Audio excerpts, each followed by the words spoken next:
Di ko naman akalain na di ko rin inaasahan pa.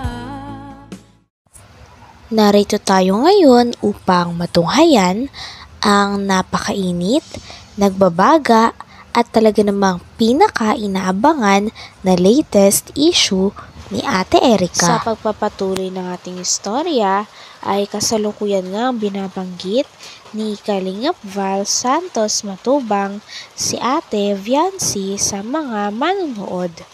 Talagang pinaparamdam nga ni Kalingap Val na proud siya kay Ate Viancy dahil finiflex nito ang buhay at ang mga magagandang katangian at ang mga physical na itsura ni Ate Viancy na talaga namang nagagandahan din si Kalingap Val Santos Matubang. Dito nga ay makikita na talagang napakalaki ng pagkakaiba ni Ate Viancy sa ibang mga tao o ibang mga babae. Scriptwriter para po mapanood nyo po ang buhay at kasaysayan ni Viancy. Part 1 pa lang yan, mga kalingap. May kasunod pa yan. Siguro once a week, mga kalingap angels, ang ating pong i-feature sa ating pong YouTube channel. Para mapanood po natin sila. Di ba? So sa sunod, pwede si Carla or si Dara. Mga kalingap. Para naman yung mga na-stress, nalulungkot, yung mga kanilang idolized na idol nila, ng mga angels, mapanood nyo po sila. Yun ang gagawin po natin sa ating channel.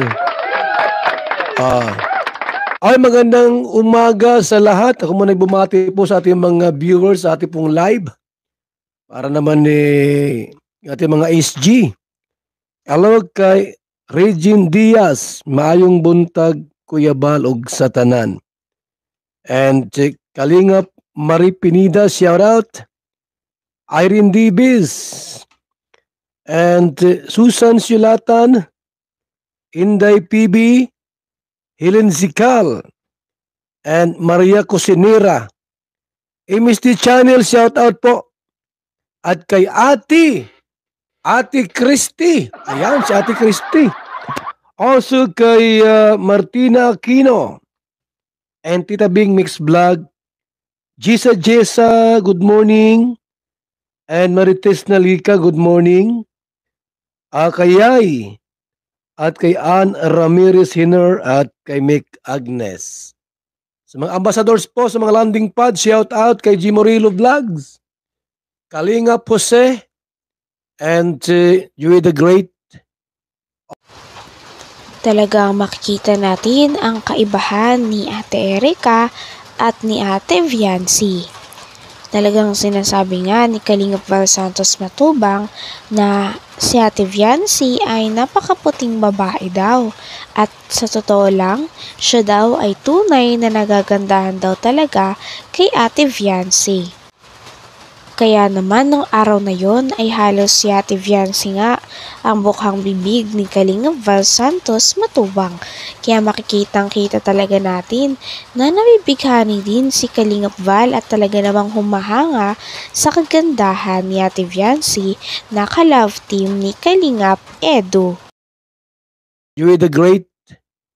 Also kay Mick Agnes at kay Kalingap Nico.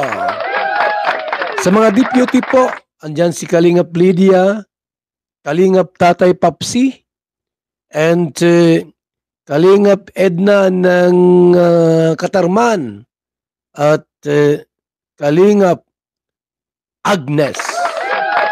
Shout out sa lahat po ng ating mga Kalingap partners, sponsors sa ating live ngunyan.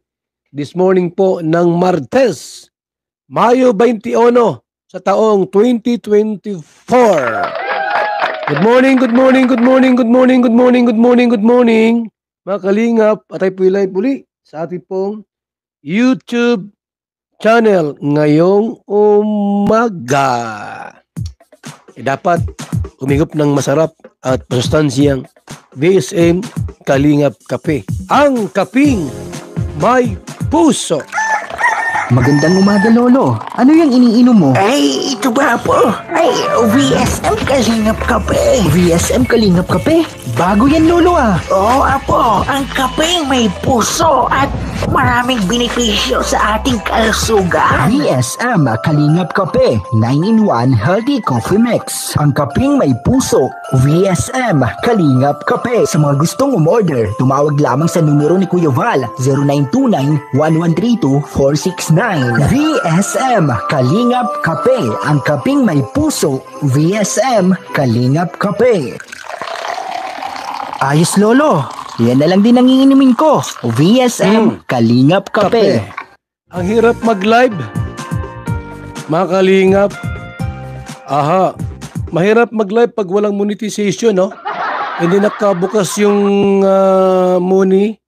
Ang hirap kaya, ang tawag dyan, very, very sacrifice po yan, mga kaibigan. Isang oras ka magpaparasalita digdi sa harap sa kamera, sa Indo po, ayan, no? Andiyan kayo lahat. Naka-off yung monetization siyempre po.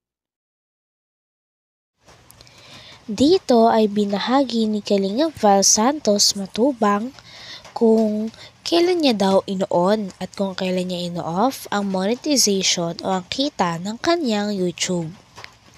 Sabi niya ay kapag ang contents niya daw ay tungkol sa mga update sa negosyo ng Kalingap at mga pabahay, ay ino-on niya daw talaga ang kanyang monetization. Ngunit pagdating sa mga issue na kanyang kino-content katulad ng issue ni Ate Erica at nila Lolo Miguel, ay talagang ino-off niya daw ang monetization.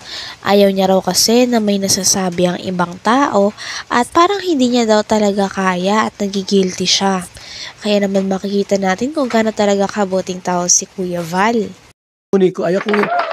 Ako po ay nagigilty, mga kalinga. Masama ang loob ko pagagayaan ng mga puro issues, pag mga tungkol sa problema. Ayaw ko nang gayaan na naka-open yung ating monetization. Pero pag kalingap updates, mga balita sa pabahay, pledges, okay lang po na naka-on yung monetization. Ayos po yon. Pero pagkatungkol sa issue po, especially kina Tatay Miguel at kay Miss Tonyakaw, ayaw kong i-on yung monetization po. Ayaw ko po, ako ay parang hindi ko matiis, hindi ko po kayanin po yung ganon na naka-on yung money. Kaya off po lahat yan. Wala akong kita dito, mga kaibigan, unless na mayroong magpakulay. Yun ang ating pag-asa doon, mga kalinga. Pag may nagpakulay, yun, pwede akong magkapera. Para sa, siyempre po, pabahay po natin yan, pupunta yung mga pera natin, kita sa YouTube, palipad, pa-Gcash, sa programa natin na pupunta yan. Di man ako di man ako maluho po, mga kalingap. Hindi ako mahilig sa mga bagay-bagay na hindi ko ginagamit. Hindi po. Kaya ako nabakal ng mga ibang at siyempre, pag ginagamit kailangan. Pero pag yung mga maluluho pong bagay, ay dahil po ako gayaan. Ako'y pinanganak sa pamilyang mahirap. Wala kaming kundi ang sa amin po ay makakain sa isang araw na 3 ulit. Ganun lang.